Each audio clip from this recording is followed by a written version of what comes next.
chosen one. Before you hear anything else, I need you to do one thing: breathe. Not because you are running out of air, but because what I'm about to say requires a mind that is not being pulled in 6 directions by noise that does not belong to you. There is something happening inside you right now, a shift you can feel but have not been able to name. And the very fact that you are here, still listening instead of scrolling, tells me the signal has already begun. Stay with that stillness. It is about to explain everything. You have been tired lately, but not the kind of tired that sleep fixes. This is a different exhaustion. It sits deeper than your muscles, deeper than your schedule, deeper than the weight of responsibilities you carry every day. This tiredness lives in a place most people never access because most people never grow enough to reach it. You are tired of your own patterns, tired of explaining yourself to people who have already decided who you are. Tired of performing a version of yourself that no longer fits the shape of who you are becoming. Let me name what you have not been able to name. That feeling is not breakdown. It is not depression disguised as spiritual language. It is the interior signal that your old operating system has reached its limit. The way you used to process pain, the way you used to respond to betrayal, the way you used to measure your own worth by how much you could endure for others without complaint. That system served you. It kept you alive through seasons that should have buried you. But it is not built for where you are going. And something deep inside you knows this. Think about the last few weeks, not the big events, the small ones. A conversation where you normally would have fought to be understood, but this time you just let it go. Not because you did not care, but because you realized the fight was no longer worth the energy it cost. A moment where someone expected you to react the way you always have, and you simply did not. You chose silence, not the silence of someone defeated, the silence of someone who has stopped negotiating with things beneath them. That shift, that precise, quiet, almost invisible shift, that is the signal. In spiritual awakening, the most significant changes do not arrive with thunder and light. They arrive as a slow refusal. A refusal to participate in your own diminishment. A refusal to keep pouring yourself into vessels that leak. A refusal to keep answering questions that were never asked in good faith. And you have been refusing quietly, without announcement, without an audience, without anyone handing you a certificate for it. Here is what most people miss about this stage. They feel the exhaustion and they panic. They think something is wrong with them. They search for the old motivation and cannot find it, and they interpret that absence as failure. But that old motivation was fuel designed for an old engine. You are not failing, you are being recalibrated. The silence you have been experiencing, the strange calm in the middle of circumstances that should logically overwhelm you, the growing inability to pretend things are fine when they are not. None of this is random. These are the earliest signs that a chosen one is crossing a threshold they cannot uncross. And I want to be specific about what I mean by signal, because this is not vague mysticism. Your signal showed up in the real, tangible way you have started to protect your energy. You stopped attending every argument you were invited to. You started measuring relationships not by history, but by whether they add to your life or subtract from it. You began to notice that certain environments make you feel physically heavy, and you started leaving them without guilt. These are not personality changes. These are alignment symptoms.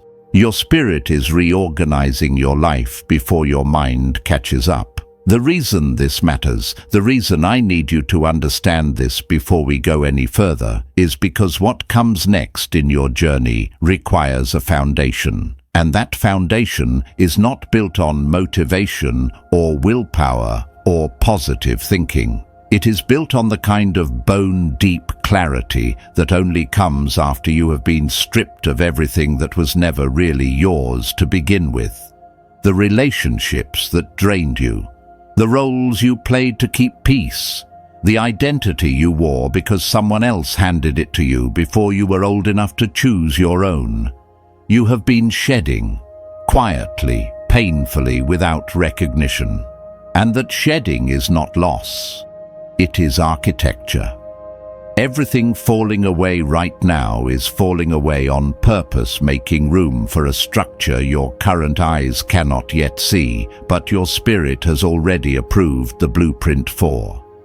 So no, I am not going to tell you everything is about to get easier. I am going to tell you something more useful. You are finally in the right position to build something that cannot be shaken. And the stillness you have been carrying, the one that confuses the people around you, the one that feels like isolation but is actually preparation. That stillness is your first material. Do not waste it. Do not rush past it. What I'm about to show you next is the blueprint itself. There is a story you have been telling yourself for a long time. It goes something like this. I have been through too much. I have carried more than my share. I have been hurt by people who should have protected me, and I survived, but the cost was high. That story is not wrong. Every word of it is true, but it is incomplete. It only tells the half about what was taken from you. It says nothing about what was built inside you while you were not looking, and that missing half is the part that changes everything about how you understand your own life from this point forward. Every time you were betrayed and did not retaliate, something was being constructed in you that the person who betrayed you will never possess. Every time you lost something precious and did not collapse under the weight of it, a load-bearing wall was being installed in your interior architecture that most people never develop, because most people never face the pressure required to need one. You were not just surviving those seasons. You were being engineered by them, not randomly, not cruelly, but precisely the way an architect uses pressure tests to determine which materials belong in the foundation and which ones need to be discarded before the real structure goes up. This is the shift I need you to make right now. Stop seeing yourself as someone things happen to and start seeing yourself as someone being built through what happened. The difference is not semantic, it is structural. A victim is defined by the event. An architect is defined by what they create in response to the event. And when I look at the pattern of your choices, not the pain you experienced, but the way you carried yourself through that pain, I do not see a victim. I see someone who has been quietly constructing something extraordinary without a single blueprint, without guidance, without anyone telling them that what they were doing mattered. You built integrity in environments that rewarded dishonesty. You maintained gentleness in rooms that mistook it for weakness. You kept your word when breaking it would have been easier, and no one would have known the difference. Here is what makes this remarkable from a perspective higher than your own. In the economy of heaven, pain is not punishment. It is raw material. But raw material only becomes architecture when a soul chooses to build with it instead of being buried by it. Most people take their pain and construct walls. Walls against intimacy, walls against vulnerability, walls against the very connections that could heal them. You did something different. You took the same raw material and built bridges. Bridges back to people who hurt you. Bridges toward forgiveness you were never obligated to offer. Bridges into the next version of yourself when staying in the old version would have been so much more comfortable. That choice, repeated over months and years in situations no one else witnessed, is not ordinary human behavior. It is the fingerprint of a soul operating under design specifications that exceed standard capacity. Think about the last 12 months. not about what you lost. Think about what you no longer accept. There was a time you tolerated disrespect because you thought love meant endurance without limits. You do not tolerate that anymore. There was a time you explained yourself to people who had no intention of understanding because you believed clarity could fix closed minds. You stopped doing that. There was a time you feared losing relationships more than you feared losing yourself inside them. That fear is gone now. Each of those shifts is not a wound healing. It is a room being completed in a structure you have been building without knowing you were building it.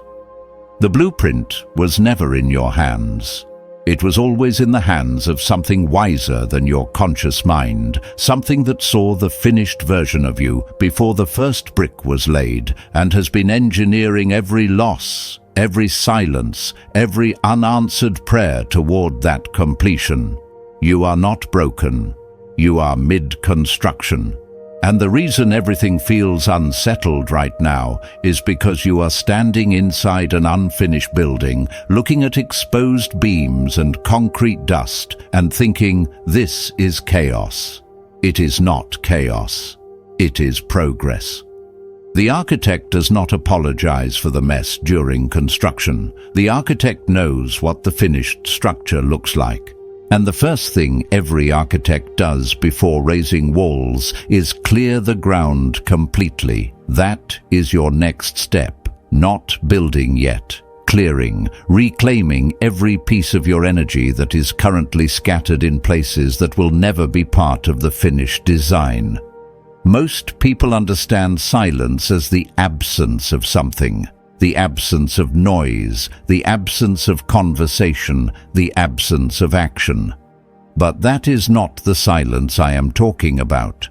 The silence you have been practicing, whether you named it that or not, is not empty. It is one of the most aggressive, strategic decisions a human being can make. When you stopped responding to every provocation, when you stopped defending yourself in arguments that were never about truth but about control, when you let accusations land without picking them up and throwing them back, you were not being passive. You were executing a withdrawal of energy so precise that the people around you felt the shift, even if they could not articulate what changed. Here is the mechanism most people never learn. Every time you react to someone who is trying to destabilize you, you are paying them with the most valuable currency you own. Your attention, your emotional bandwidth, your time, and none of those resources are infinite. You have been operating as if they are spending them freely on anyone who demands a response,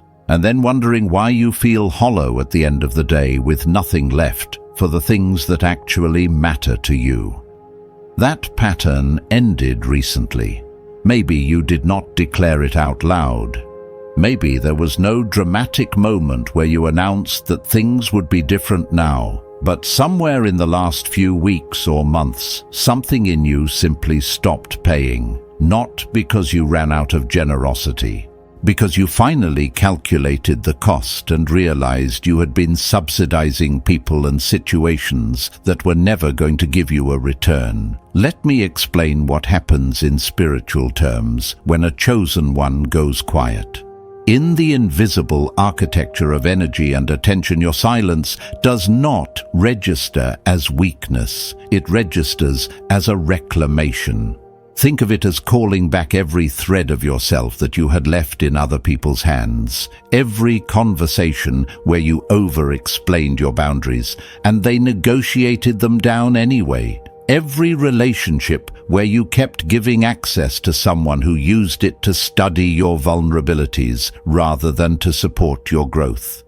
Every late night where you replayed an argument in your mind, perfecting your responses to things that were already over. Each of those threads was a leak. Small individually but collectively, they were draining you at a rate that made genuine progress nearly impossible. Your silence sealed those leaks. Not all at once, but systematically, one refusal at a time. There is a practical dimension to this that I want you to see clearly because it applies to your real life starting today. Think about where your attention goes in a typical week. How many minutes do you spend monitoring someone's social media who adds nothing to your growth? How many hours of mental energy do you spend rehearsing conversations that will never happen or replaying conversations that already did? How many emotional calories do you burn worrying about the opinions of people whose own lives are in disarray? If you converted all of that wasted bandwidth into focused effort on one project, one relationship, one skill, one goal, the results over 90 days would be unrecognizable compared to where you are now.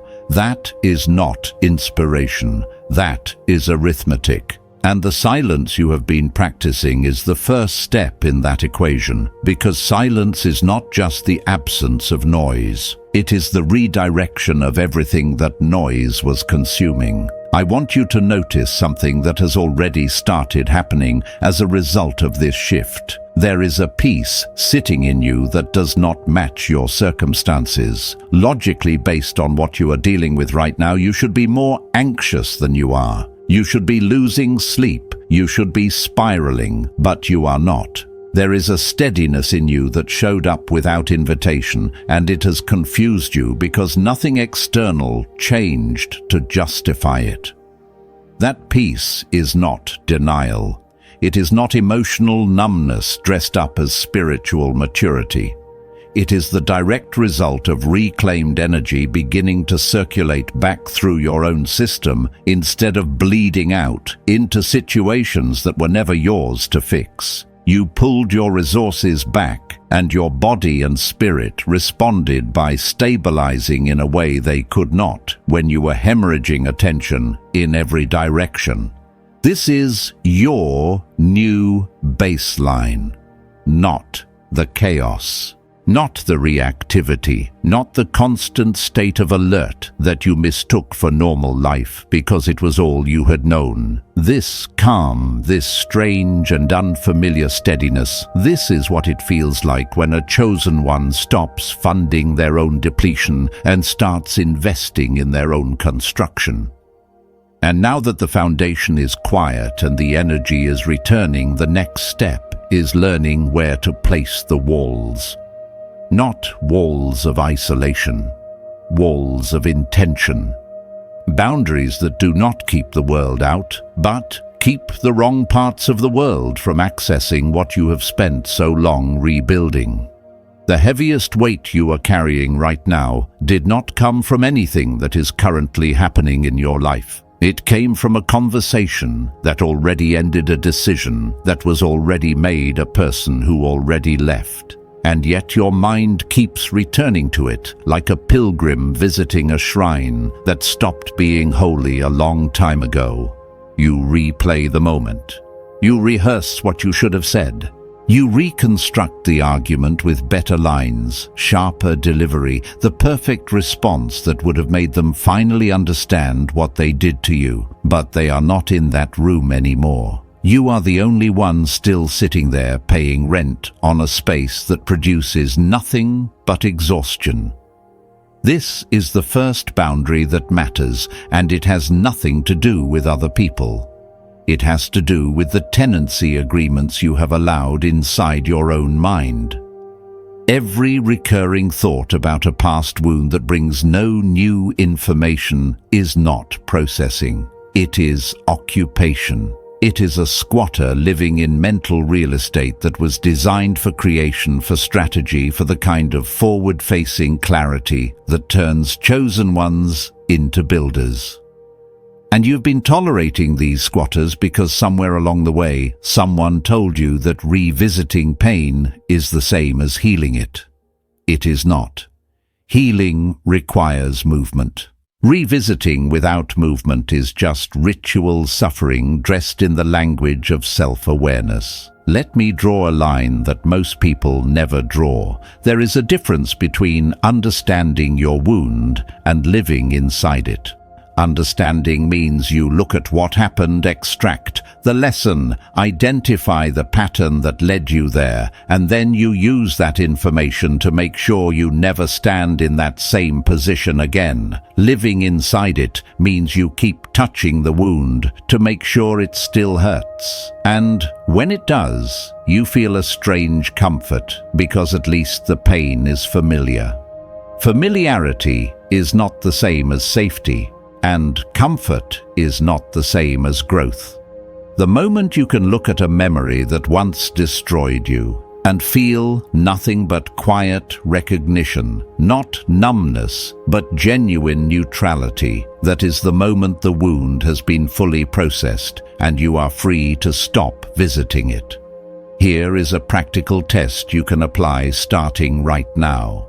Think about the person or situation that occupies the most uninvited space in your thoughts. Ask yourself one honest question. The last time this memory surfaced, did I learn anything I did not already know? If the answer is no, then what you are experiencing is not insight. It is a loop. And loops do not resolve themselves through repetition. They resolve through interruption. You interrupt the loop not by fighting the thought, because resistance gives it energy, but by redirecting. When the thought arrives, you do not engage with it. You do not argue with it. You simply ask, does this serve the version of me I am building, or does it serve the version of me I am leaving behind? That question asked honestly will collapse most recurring thoughts within seconds, because the answer is almost always the same. There is something else happening in your mind that you need to see. You have been carrying other people's narratives about who you are, as if those narratives were facts. Someone called you too sensitive and you internalized it. Someone said you were too much and you spent years trying to be less. Someone told you that your standards were unrealistic and you lowered them to make other people comfortable. Each of those statements was not a diagnosis. It was a projection from someone who did not have the capacity to meet you where you actually are. And yet you gave those projections permanent residence in your self-concept. You built rooms for them. You furnished those rooms, you visited them regularly, and adjusted your behavior based on what you found there. That ends now. Not with affirmations, not with forced positivity, but with the architectural decision that those rooms no longer serve the structure you are building, and they need to be demolished.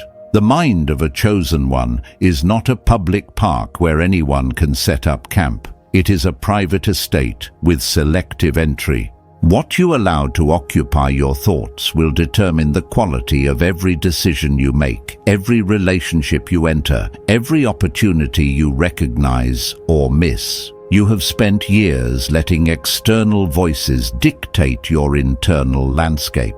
The boundary you are setting now is not dramatic. It is quiet. It is the simple, repeated decision to evict every thought that does not pay rent in the currency of your growth. And once that interior space is cleared, you will discover something remarkable.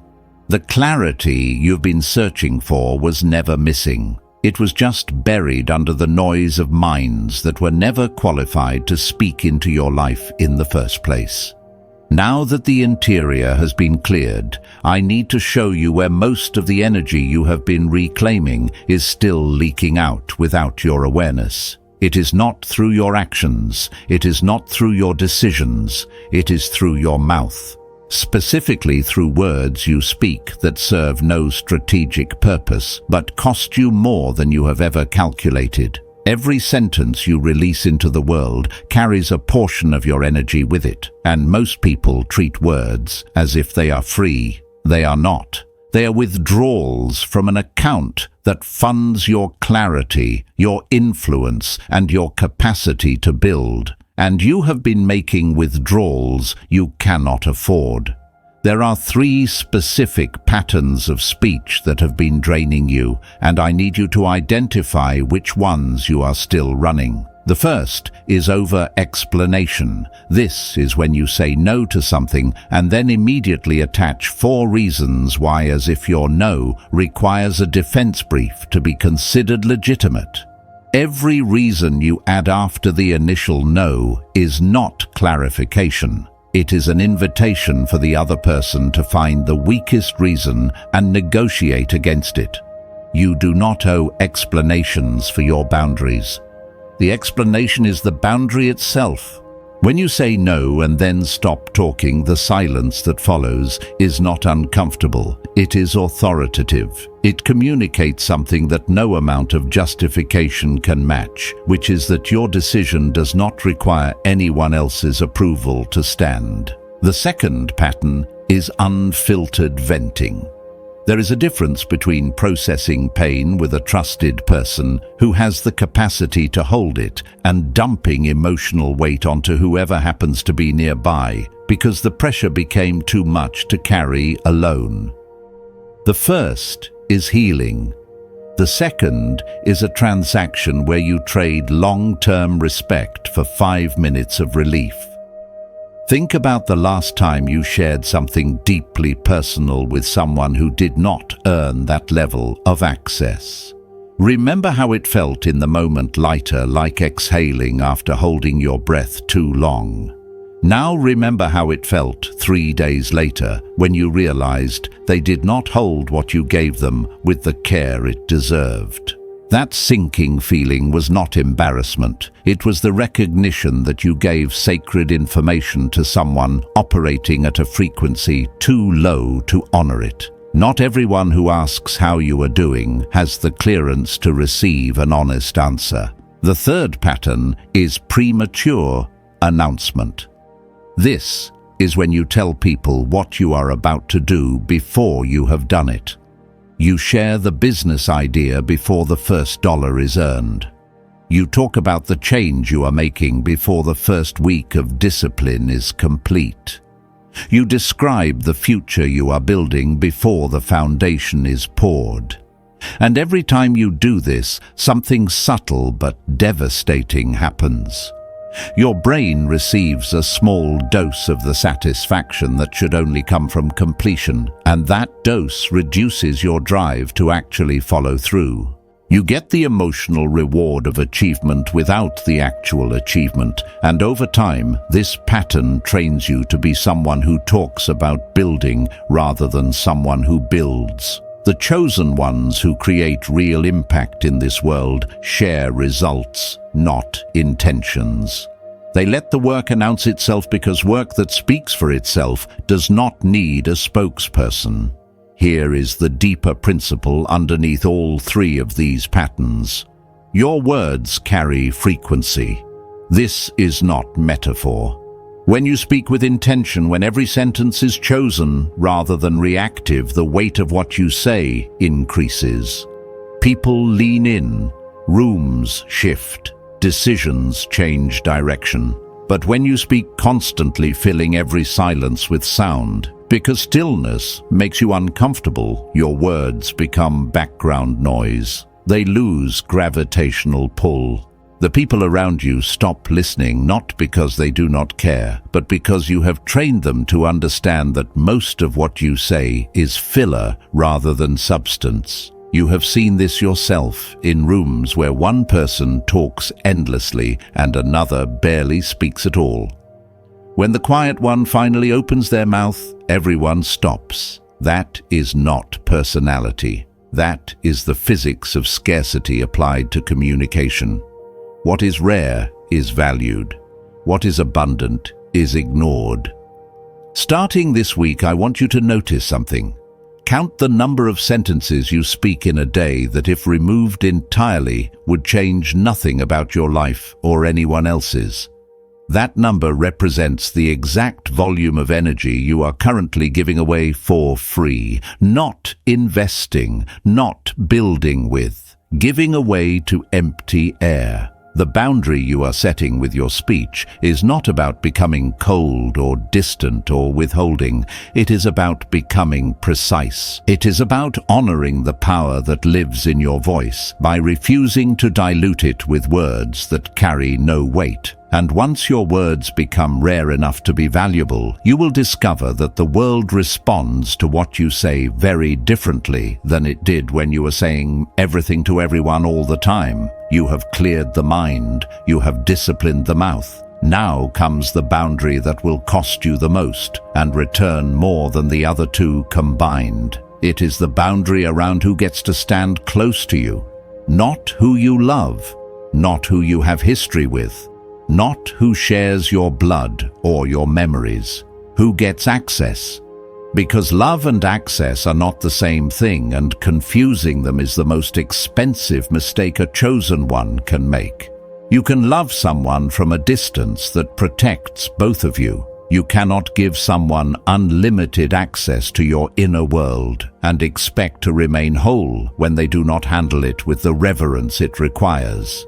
You were taught that loyalty means staying, that walking away from someone means you failed them, that good people endure, absorb, forgive, and keep showing up regardless of how many times the same wound gets reopened by the same hands. But no one taught you the other side of that equation. No one told you that loyalty to the wrong person is betrayal of yourself, that staying in a room that shrinks you is not devotion. It is self-abandonment dressed in the language of faithfulness. And self-abandonment, no matter how noble it looks from the outside, always eventually produces the very bitterness and resentment it was trying to avoid. You cannot pour from a vessel that someone else keeps drilling holes into while telling you the leaking is your fault. Here is what I need you to understand about how access should work in your life from this point forward. Not everyone belongs at the same distance from you. This is not cruelty. It is engineering. Think of your life as a structure with concentric rooms. The outermost room is observation. Everyone starts here. New people, returning people, people who say they have changed, people who come with impressive words and warm energy. They all begin in observation, no exceptions, because words are free and time is the only currency that reveals whether someone means what they say.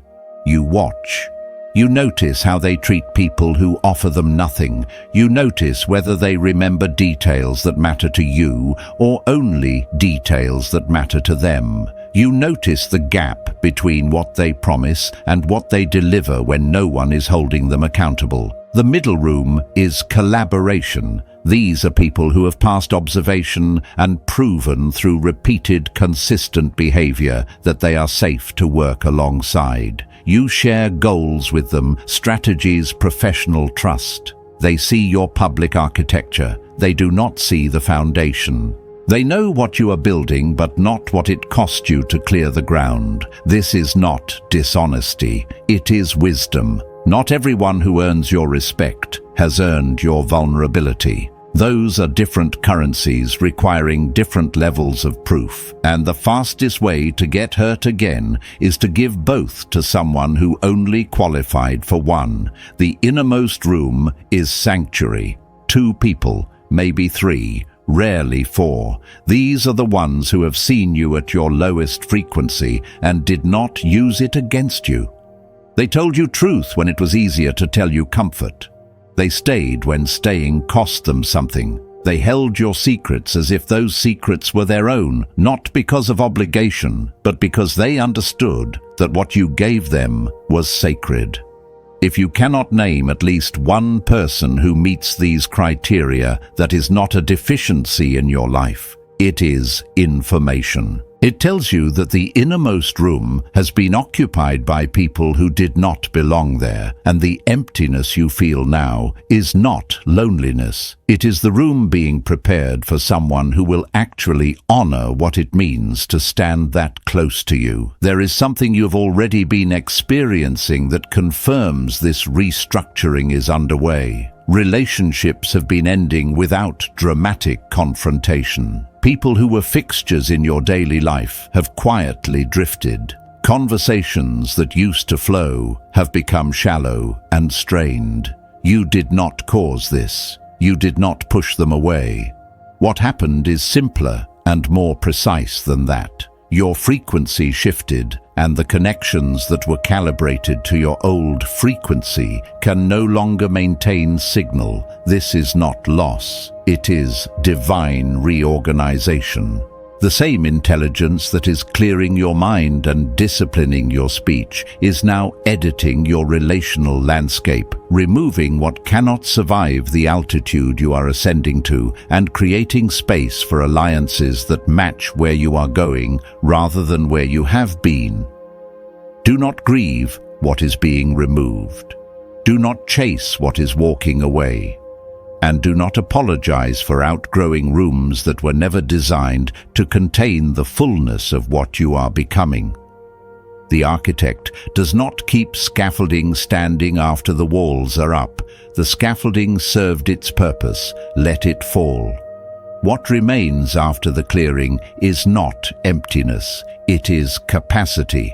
And that capacity is about to be filled with something your current imagination cannot fully construct, because the next phase of your journey requires a version of you that has never existed before. That version is not being discovered. It is being mastered. Everything you have done up to this point, the clearing, the silence, the boundaries, all of it was preparation for what I am about to explain. This is the center of the entire journey, the mechanism that connects who you are internally with what you experience externally.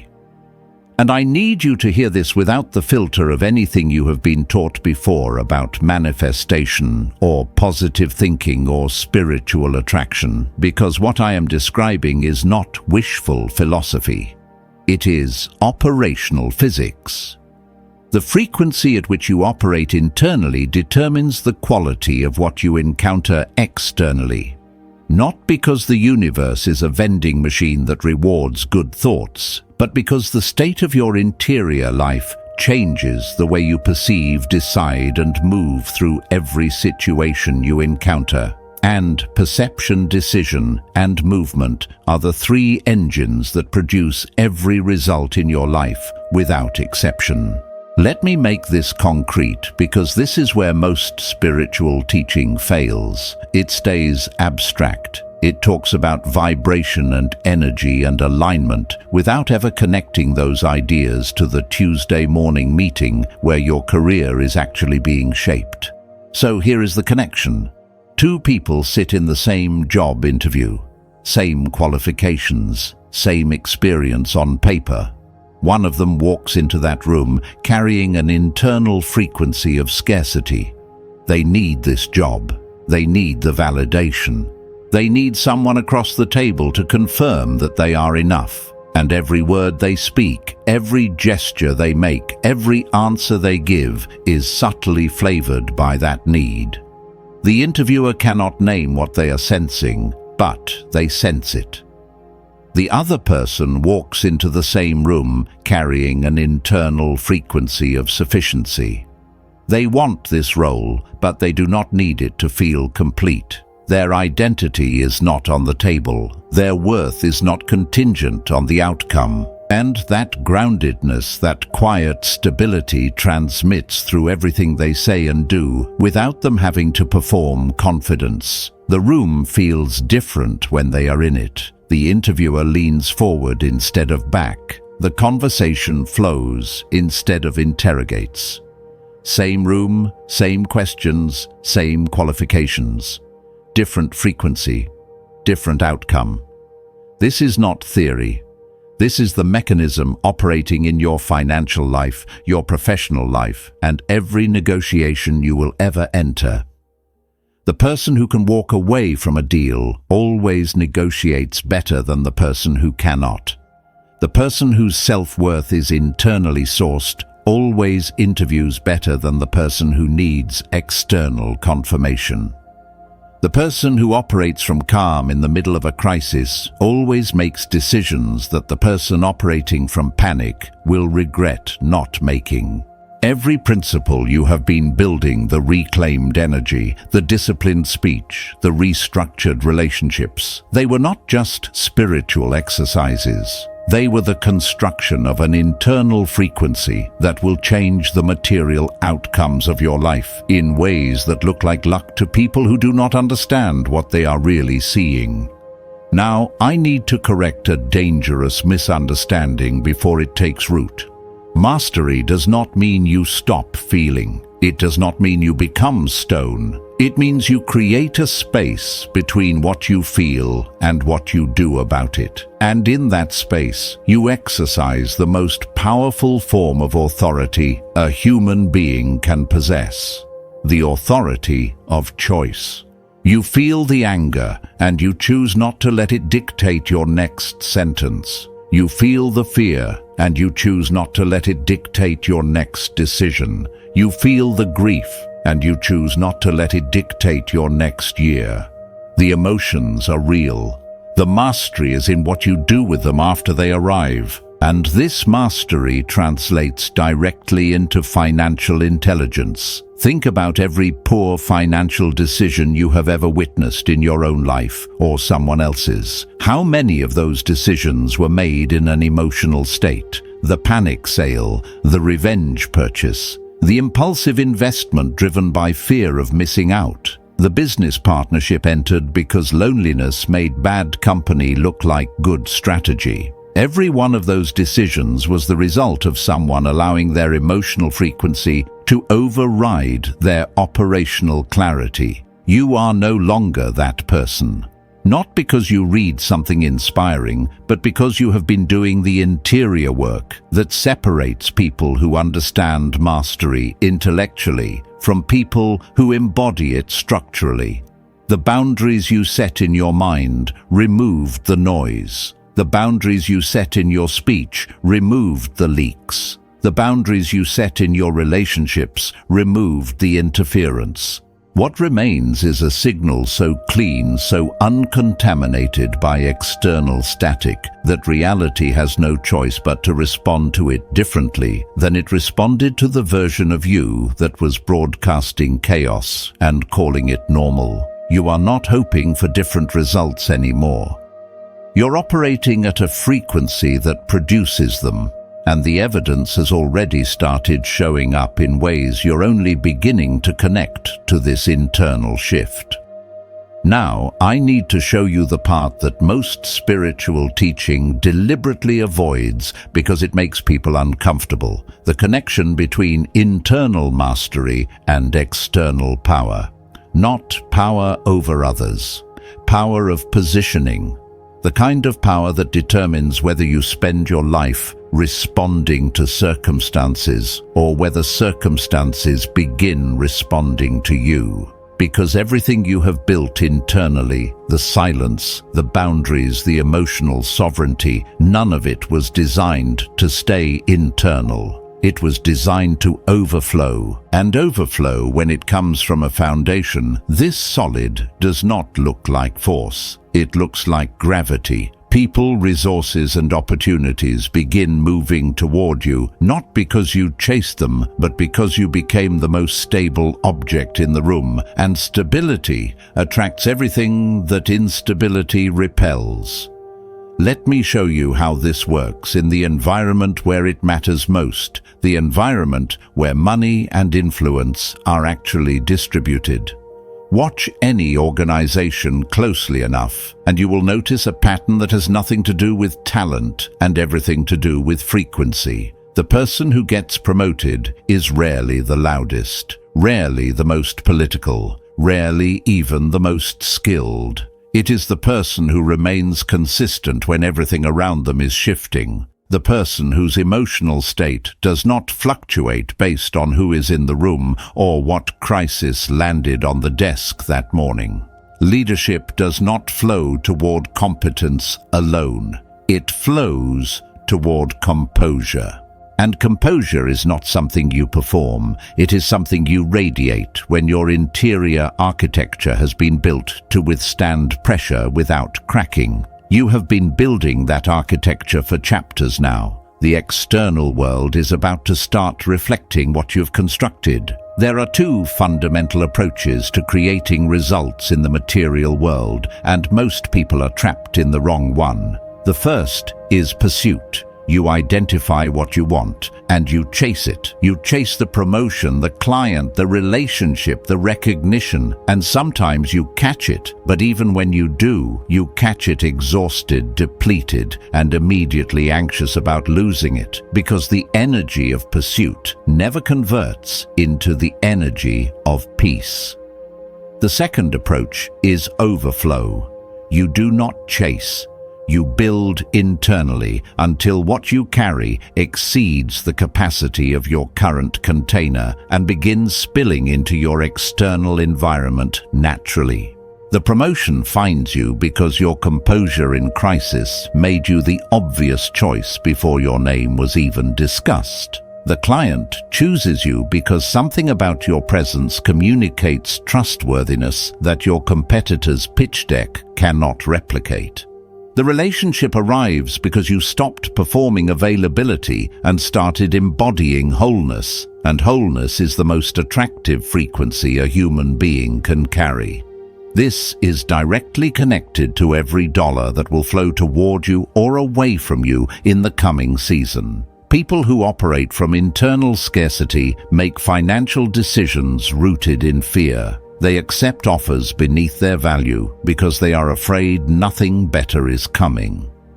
They enter partnerships with people they do not trust because being alone in business feels more dangerous than being allied with the wrong person. They spend money to soothe emotional deficits, filling inner emptiness with outer accumulation that never satisfies because the whole was never material to begin with. You have been doing the opposite. You have been filling the interior first. And a person whose interior is full does not make desperate decisions. They wait. Not passively but strategically, the way someone who knows their own value can sit across from any offer and say this is not enough without their voice shaking. That capacity, the capacity to decline what is good while waiting for what is right, is the single most profitable skill a human being can develop. And it is not a skill you learned from a book. It is a skill that was forged in every moment you chose. Discipline over reaction, silence over argument, self-respect over approval. I want you to begin practicing this daily with the specificity it deserves. Every morning before you allow the world access to your attention, take 5 minutes of stillness. Not meditation with rules and postures. Just 5 minutes where nothing external has permission to enter. This is not ritual, it is sovereignty. It is the daily declaration that your internal state will be set by you before it can be disrupted by anyone else. During the day, every time you feel the pull toward reaction, pause and ask one question. Does this response serve my highest investment or only my immediate emotion? At night, review where your energy traveled. How much went into building? How much went into reacting? Adjust tomorrow accordingly. This is not a spiritual exercise separate from your financial and professional life. This is the engine that drives both. The person who masters their interior world does not hope for external results. They engineer them. And engineering, unlike wishing, produces outcomes that compound over time rather than evaporate after the initial excitement fades. What you are building will not evaporate. It was designed to last. And now it is time to see exactly where it is taking you. Everything you have built internally is about to meet its external purpose. And I need you to understand something before that happens, because this is where most people lose what they spent so long constructing. The transformation you have undergone was never designed to terminate at your own comfort. You were not cleared, refined, silenced and strengthened just so you could live a peaceful private life while the world burns around you. That would be like forging a blade and then locking it in a display case. Beautiful to look at, useless for the work it was made to do. You were built for contact. And the positioning that is happening right now is placing you exactly where that contact will produce the most impact. Let me show you where this is already visible. In your professional life, something has shifted that you may have noticed without understanding its origin. People are consulting you differently, not more frequently but more seriously. Where they once asked for your opinion as a courtesy, they are now asking because something in your presence communicates that your judgment can be trusted under pressure. This did not happen because you updated your resume or completed a certification. It happened because the internal reconstruction you completed is now radiating outward in ways that other people's nervous systems detect before their conscious minds can articulate. You became the person whose calm is contagious, and in environments built on anxiety and reactivity, calm is the rarest and most sought-after resource available. In your financial positioning, something equally precise is occurring. You are no longer making decisions from the part of your brain that responds to urgency. The desperate energy that once drove you to accept less than your value to say yes when your body was saying no to enter agreements, because waiting felt more dangerous than settling that energy, has been replaced by something your previous self would not recognize. Patience that does not feel like passivity. Selectiveness that does not feel like arrogance. Standards that do not feel like isolation, but like architecture.